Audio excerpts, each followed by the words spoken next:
Alléluia. Bon, ça me fait plaisir quand même de vous retrouver. Ça fait quand même un petit moment que je ne suis pas venu. Ça fait toujours, voilà, ça fait du bien de revenir dans la maison du Seigneur. Parce que c'est vrai qu'il faut veiller quand même, parce que on sait que quand on est malade, après, on est coupé de la maison du Seigneur, et on sait qu'en fait finalement on va passer par des moments un peu plus difficiles, parce que on coupe la source. Et donc voilà, c'est là aussi que les prières des frères et sœurs sont importantes. Et donc voilà, merci pour vos prières. 1 Roi chapitre 17, à partir du verset 1 jusqu'au verset 6 pour commencer. Et ensuite, ça sera du verset 7 au verset 9. Amen.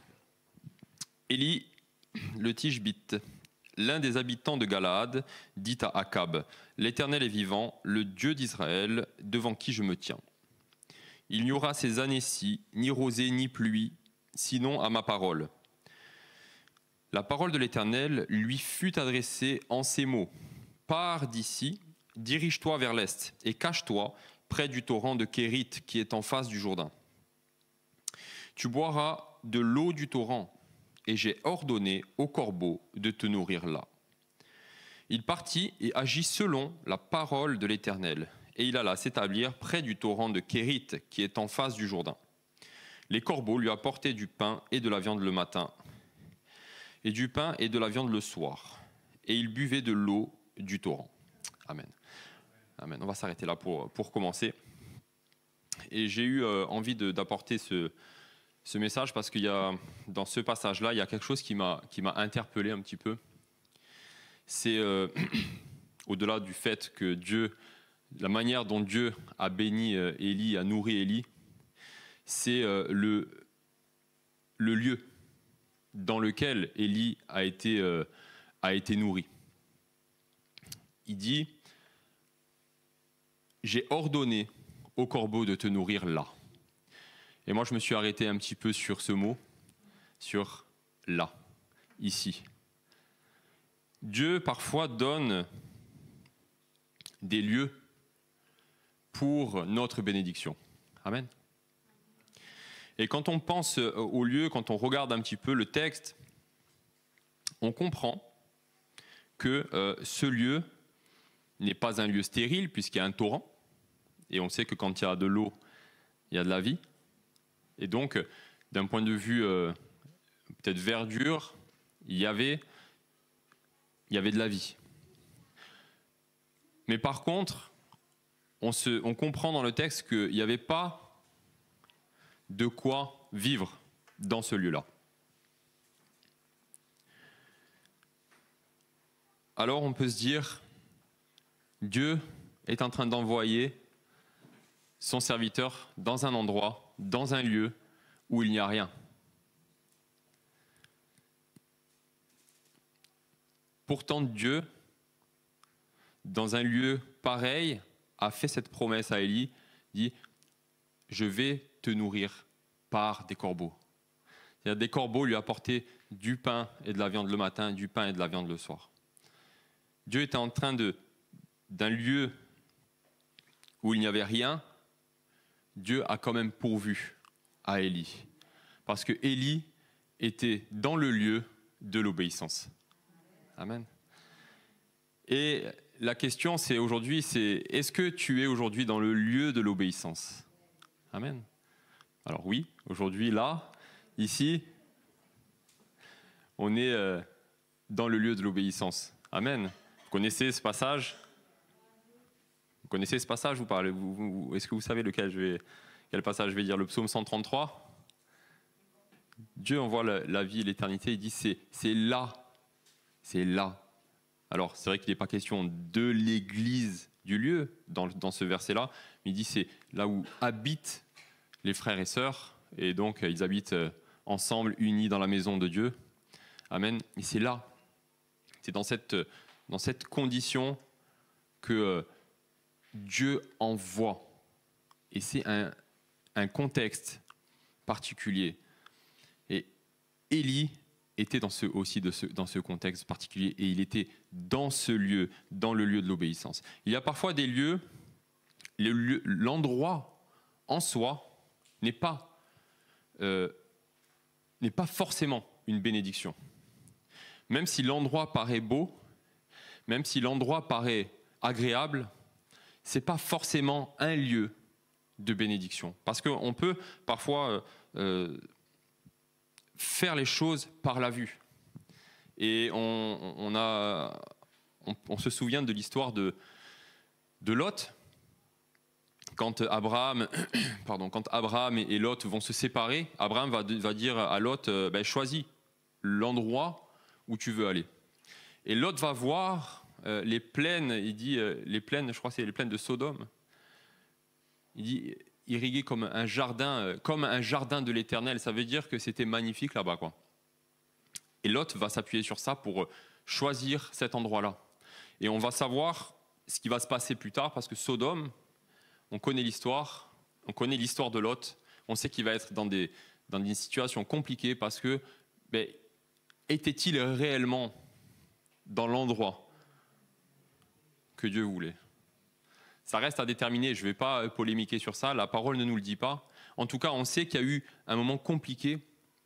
Abraham lui a dit de choisir, il a choisi, mais en fonction de la vue. Et il a dit, il a pris pour lui. Ça veut dire qu'il a quand même, au lieu de penser quand même à son oncle qui était plus âgé, il a pris pour lui la chose. Ça veut dire qu'il a choisi lui la meilleure part pour lui-même. Et je ne crois pas que c'était à ce moment-là ce qu'il fallait choisir. Mais en tout cas, Lot a choisi comme ça. Mais pour Abraham, lui, il a laissé choisir, et à ce moment-là, Dieu va lui dire à Abraham, il dit Abraham, là où tu te tiens, quand Lot est parti, il dit là où tu te tiens, regarde au nord, au sud, à l'est et à l'ouest, tout le pays, tout ça, ce pays-là, je te le donne. Et c'était ici, la Canaan, c'était ici le lieu que Dieu a prévu, le lieu de la promesse aussi. Et on sait que Abraham va partir, il va avoir son lot aussi, il va partir en Égypte, mais le lieu de la bénédiction, le lieu de la promesse, c'était Canaan, et ce n'était pas un autre endroit. Parfois, nous regardons les choses, nous choisissons des endroits uniquement par la vue, et nous ne choisissons pas les endroits, les lieux d'obéissance. Pour Élie, ce lieu ne paraissait pas, non, c'était un lieu pas désertique d'un point de vue floral, d'un point de vue de la végétation, mais il n'y avait pas de quoi nourrir quelqu'un, et quelqu'un ne pouvait pas vivre à cet endroit-là. Et Dieu lui a dit, va te cacher ici. Dieu lui dit ça. Et Élie va aller à cet endroit-là. Et c'est à cet endroit précis que Dieu va agir. Alors dans le lieu de l'obéissance, nous pouvons vivre plusieurs choses. Nous vivons des miracles et nous vivons la provision de Dieu. Quand tu es dans l'obéissance, quand tu es dans le lieu de l'obéissance. Es-tu dans le lieu de l'obéissance dans ta vie de tous les jours? Est-ce que tu es à cet endroit? Élie est resté là un moment. La mission de Dieu, c'était cache-toi ici. C'était donc à Kérit, bois l'eau du torrent, reste ici. Reste ici. Première chose, ça a été pars de là et va ici. Et Élie a agi. Et il est resté ici. Tant que l'Éternel ne lui a pas dit de partir, il est resté jusqu'à ce que le torrent commence à s'assécher. Il dit, le verset 7 dit, au bout d'un certain temps, le torrent fut à sec, car il n'y avait pas eu de pluie dans le pays. Élie, quand il est allé, il savait bien que ce lieu-là, il n'y avait rien. Et il savait très bien que c'était un lieu provisoire. Et parfois, Dieu nous envoie dans des lieux, dans des endroits provisoires. Parfois, ça peut être un travail provisoire, ça peut être une phase provisoire, un lieu géographique provisoire, un appartement provisoire.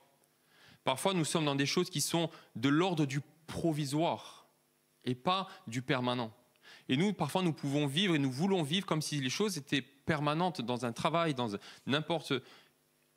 alors que le torrent commence parfois à s'assécher. Dans notre vie, les choses ne marchent plus comme avant.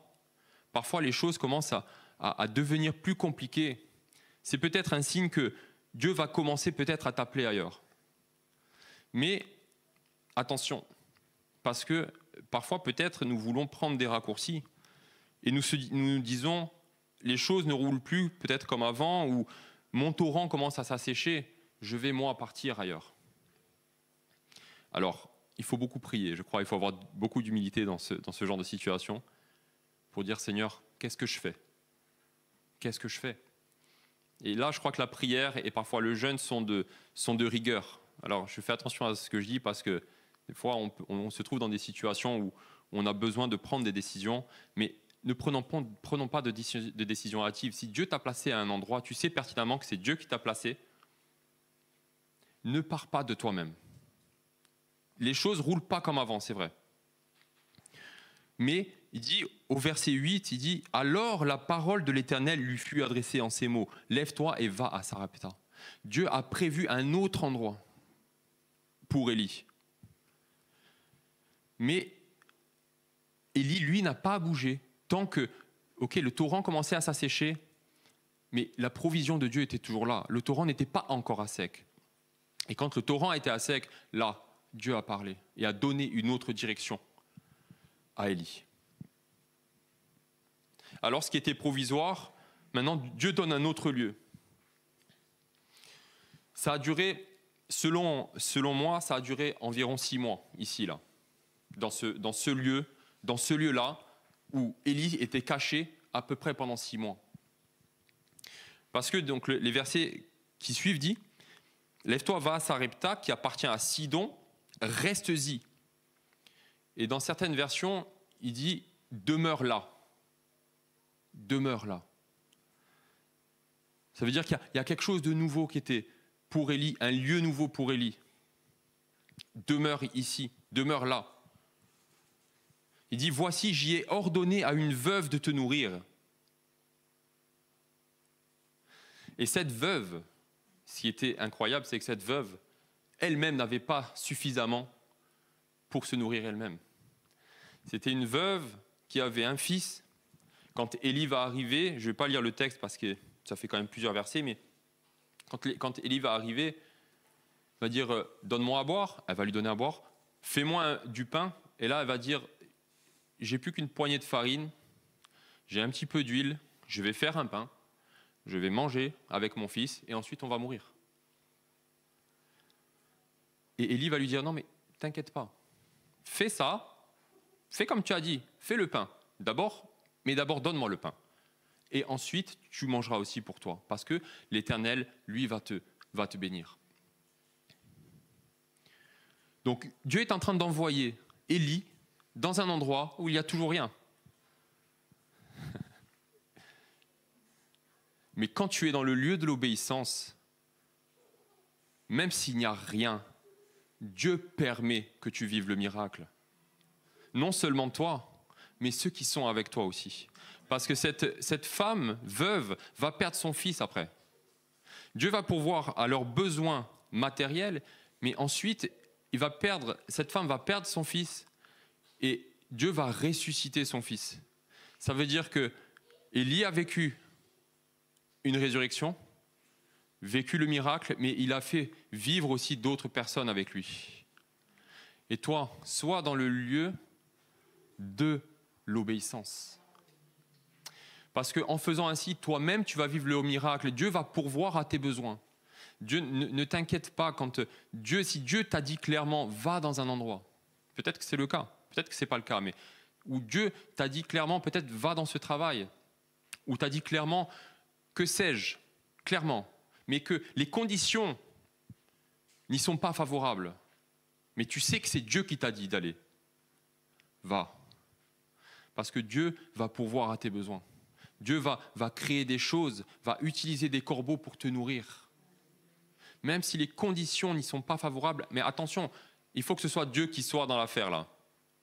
Il faut que ce soit Dieu qui soit dans l'affaire. Ne fais pas tout seul les choses. N'agis pas de toute façon, si c'est par la vue, tu ne vas pas le faire parce que il n'y a rien là-bas. Tu vois? Mais agis selon ce que l'Éternel te dit de faire, fais-le et rentre dans le lieu de l'obéissance. Et peut-être que là, tu te sens serré parce que je t'ai dit, tu commences ton torrent commence à sécher, tu commences à serrer, mais peut-être que Dieu va te donner une nouvelle direction. En tout cas, continue à prier pour que le Seigneur te bénisse. Quand il y a... pardon.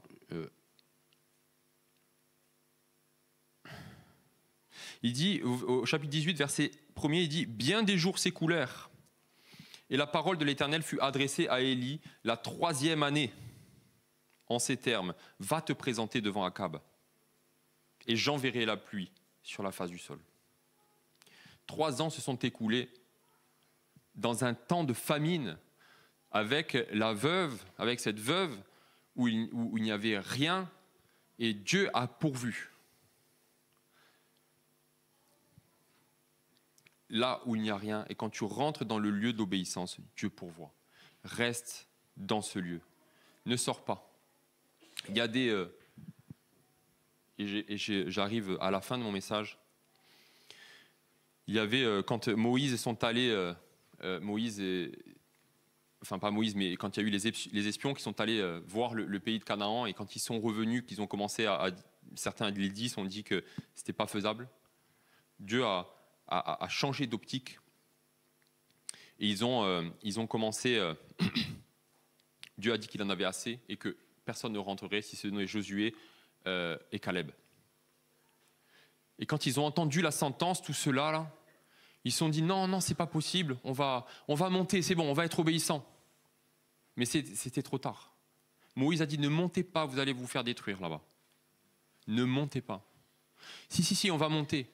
Et il est dit qu'ils sont montés et que Moïse et l'arche sont restés en arrière. Moïse, les leaders et l'arche n'ont pas bougé. Mais eux, ils sont montés et ils se sont fait détruire.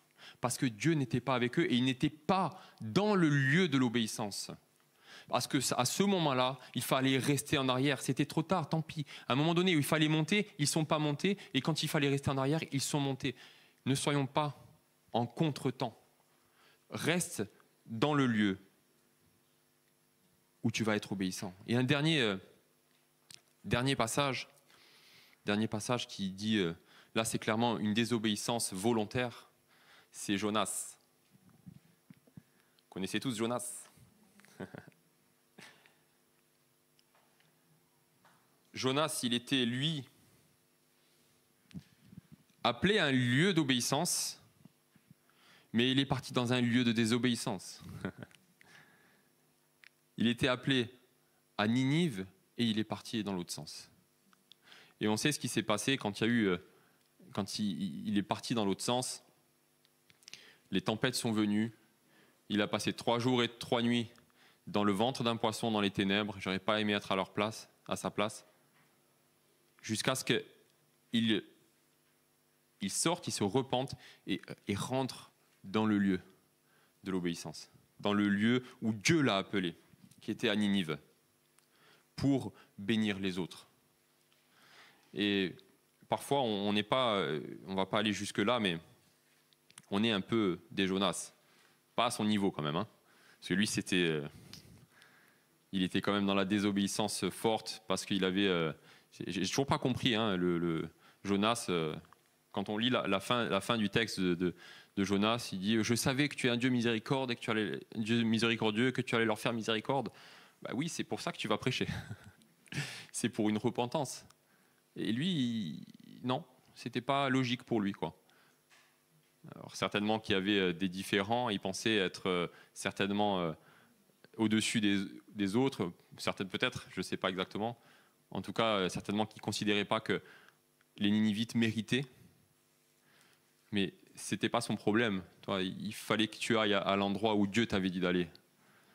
Alors, si tu as un peu comme du Jonas en toi, rentre quand même dans le lieu d'obéissance, dans le lieu où Dieu t'appelle. Est-ce que Dieu t'appelle? Est-ce que tu sais que Dieu t'a appelé? Il y a plusieurs choses dans ces textes-là. Soit tu sais que Dieu t'a appelé quelque part. Dieu t'appelle quelque part, dans un autre endroit, dans un autre travail, dans un autre... peu importe. Tu sais que Dieu t'a appelé à faire quelque chose, à être dans un endroit particulier. Tu le sais. Mais que tu n'es pas encore là. Alors, ne résiste pas, quoi. Ne résiste pas, va.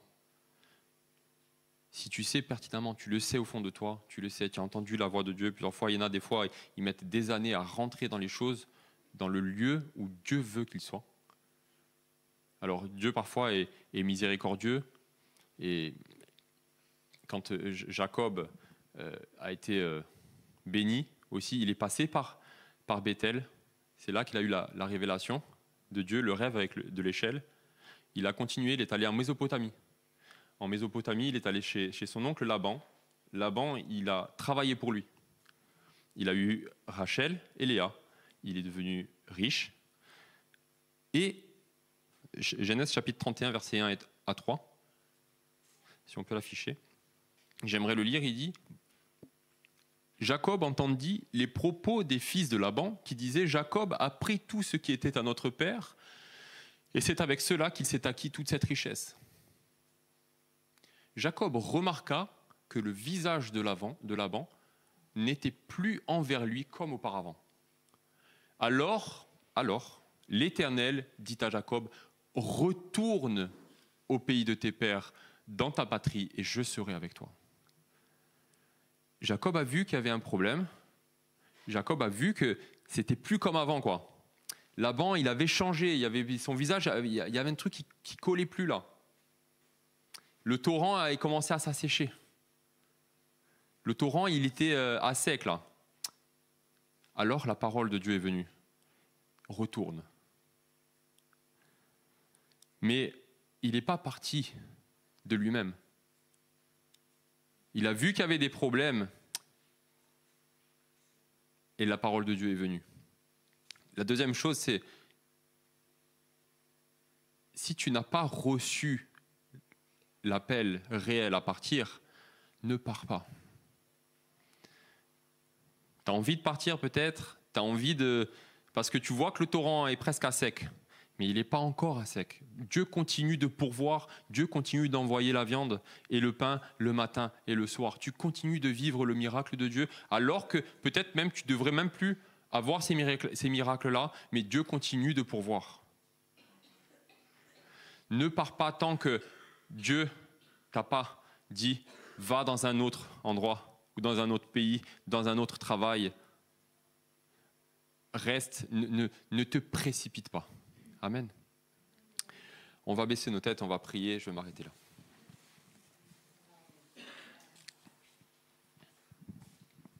Seigneur, c'est vrai que parfois on voudrait peut-être prendre des raccourcis parce que notre torrent peut-être commence à s'assécher. Mais on veut, Seigneur, rester obéissant à ta direction. On veut, Seigneur, être en paix là où tu nous donnes, Seigneur. Peut-être qu'il n'y a pas l'abondance, Seigneur.